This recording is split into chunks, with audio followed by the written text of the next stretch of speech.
The man watched in horror as the criminal sliced off his left hand with a knife. Strangely, no blood flowed from the wound. Instead, a puddle of green motor oil oozed out. Even more bizarre, the severed hand appeared to feel pain and continued to wriggle. The criminal, excited by this, turned the hammer around and smashed the man's head. At that same moment, another man who looked exactly like David jolted awake. He glanced at his unharmed left hand, quickly inserted his ID chip into the nearby machine, and lay back down without hesitation. Moments later, David successfully connected to his replicant, but now his duplicate was tightly bound. The criminals had brought David's family into the living room. Unlike David's replica, his family were real humans. The criminals knew this all too well, which is why Kappa hadn't destroyed David's replicant yet. Kappa wanted David to witness what was about to happen. In front of David's eyes, the criminals brutally killed his family, dismembered their bodies, and burned them to ashes. The next second, the real David woke up. Waking up with him was his colleague,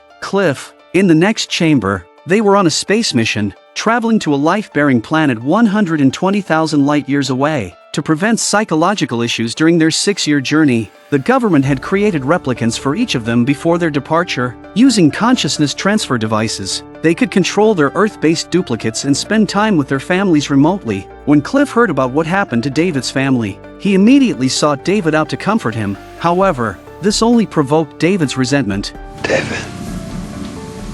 I said get out of here! From that day on, David became increasingly withdrawn, losing interest in everything around him. That is, until he saw the broadcast of his family's funeral and the criminal turning himself in. For the first time, David's eyes revealed a glimmer of despair. This meant he would never be able to avenge his family. Sure enough, one day, while Cliff was fishing with his son, his watch suddenly alerted him to an airlock warning. Panicked, he dropped everything and sprinted away. When Cliff arrived at the airlock door, he found David standing motionless inside. Cliff quickly punched in the access code, opened the door, and anxiously asked David what had happened. Just looking things over. Sure. Though David claimed that everything was fine, Cliff remained terrified. Cliff told his wife about the incident. After all, it was a two-man spaceship. It required both crew members to operate. If anything happened to one of them, the other would surely not survive. With 4 years left until they returned to Earth, Cliff had no intention of dying a senseless death. Desperate, Lana came up with an idea for Cliff. When Cliff returned to the ship, he shared the idea with David. To his surprise, David agreed to the plan without hesitation. Unbeknownst to Cliff, this decision would bring about his own demise. The two entered Cliff's cabin, and as Cliff inserted his ID chip, David successfully connected to Cliff's replica on Earth. Dazed, David looked at his hand, overwhelmed by the warmth he could feel in this body. Since the tragedy involving his family, David had never returned to Earth. He carefully stepped out of the house, where he saw Lana already waiting for him. Would you like to see the forest? David wandered through the forest, surrounded by birdsong and the scent of flowers, feeling the breath of life glide across his fingertips. But suddenly, his eyes welled up with tears. This beautiful scene was one he could no longer share with the people he loved most. Overcome by the thought, he broke down in sobs. Lana stepped forward and hugged him in an attempt to comfort him. And this act of substitution truly did help David. When David returned to the ship, he expressed his gratitude to Cliff. Seeing a smile appear on David's face, Cliff finally felt a weight lift off his chest. Cliff then went back to his room and connected to his replicant. But David's mind could no longer remain calm. After tasting this newfound experience, his thoughts began to stir. He picked up a sketchbook and a pencil and started drawing. The next day, the two followed their usual routine, completing physical training together. But after the physical training session, David called out to Cliff. The lifelike drawings earned Cliff's admiration, but in the next moment, David proposed borrowing an hour of Cliff's replicant time each day to paint. David explained that he wanted to create an oil painting as a gift to thank Cliff and that the process was also helping his recovery. I mean, how long would a painting take? Well, a little while, obviously. Cliff didn't agree immediately. After all, who would willingly let someone else use their body every day? He then went to discuss the matter with Lana. Although they were reluctant, it was clear that helping David recover would benefit Cliff as well. So, they drove to a nearby town to buy paint. That evening, Cliff let David lie on the consciousness transfer machine again. After Cliff inserted his key card, David connected to Cliff's replicant once more. This time, Cliff and Lana prepared everything David needed in the barn paints, tools, and even a record player for atmosphere. In the following days, David painted diligently, and his shattered heart began to slowly heal. However, just as the painting was nearing completion, David suddenly proposed teaching Lana how to paint. I can't. I'd make a mess of it. It's fine. You make a mess, I can paint right over it. Having never painted before, Lana made a mistake with her very first stroke. Seeing this, David guided her hand, step by step. A strange, fluttering sensation swirled in Lana's heart, and she quickly made an excuse to leave the barn. David watched her leave with a playful expression. A few days later, David approached Lana, asking for linseed oil, explaining that it could thin the paint without altering its color. Coincidentally, they were out of it at home. So, the two of them drove to a town dozens of kilometers away. Just as Lana finished buying the linseed oil and was preparing to head back, David suddenly suggested stopping by the bookstore. He picked a copy of his favorite science fiction novel and gave it to Lana as a gift. In the days that followed, Lana read the novel every night. Meanwhile, David began secretly painting Lana's portrait. The day before the painting was to be completed, David added Lana to the canvas without her consent. Then, he played soft music, took Lana's hand, and began to dance with her in the barn. The atmosphere grew intimate,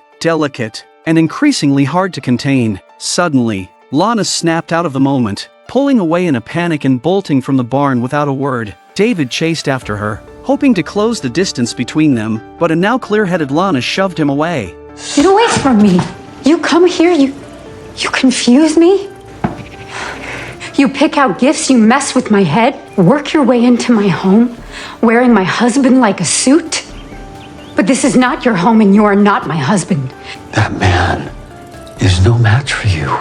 You are a guest in this house. Her disdainful words made David freeze. If it weren't for Cliff's body, he wouldn't have gotten this far at all. David returned to the barn in despair, only to find his painting destroyed. Turning around, he saw Cliff's son, Henry, with fuel-stained hands. David, overcome with rage, slapped Henry across the head. Seeing her son being hit, Lana could no longer hold back. She immediately confronted David and told him to leave. That evening, when Cliff connected to his replicant, his wife told him what David had done to their child. But Cliff brushed it off, saying mischievous children needed to be disciplined. Despite Lana's repeated hints that David shouldn't use his replicant again, Cliff insisted that the oil painting only needed 2 more days to be finished and that it was crucial for David's recovery. Hearing her husband's reasoning, Lana didn't say anything further. The next day, when David connected to the replicant, Lana took her child and left the house. In the meantime, David remained in the barn, quietly painting.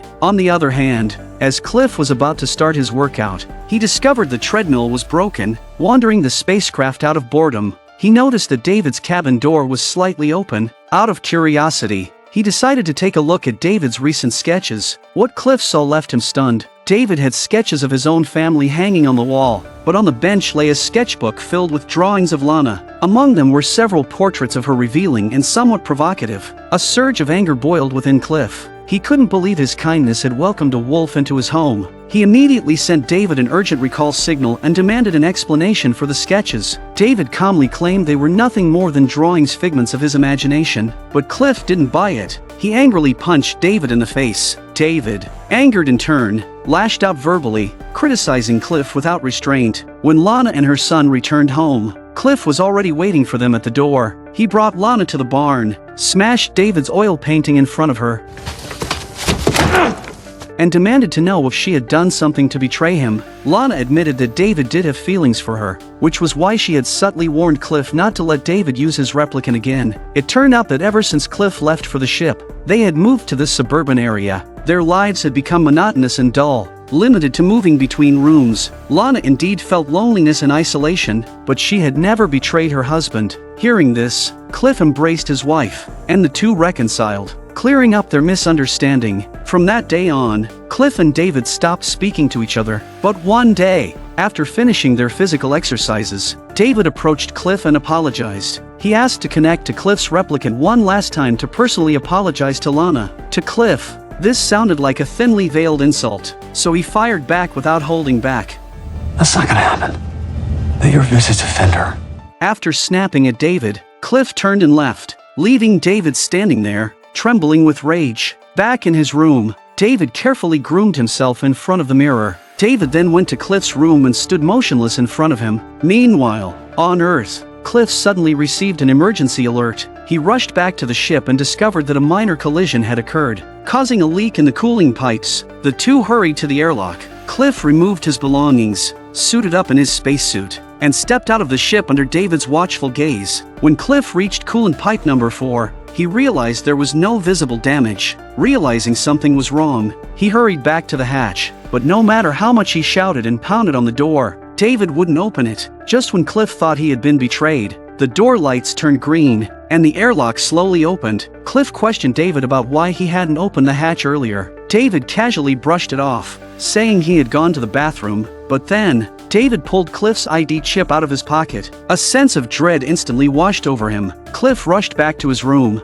trembling as he inserted the key card into the consciousness transfer machine. When Cliff connected to his replica, he saw his hands covered in blood. Horrified, he stumbled out of the room, calling his wife's name. When he entered the living room, he was greeted by the brutal sight of his wife and child's mangled corpses. Overcome with grief, Cliff returned to the ship, where David sat watching him with a twisted smile. The movie ends there. Whether Cliff avenged his family remains unknown, since the spaceship requires 2 operators to function. If one of them dies, the other is doomed as well. This is also the reason why David didn't try to harm Cliff. If you were Cliff, would you endure the humiliation and return to Earth to bring David to justice? Or would you choose to take David down with you in the endless void of space?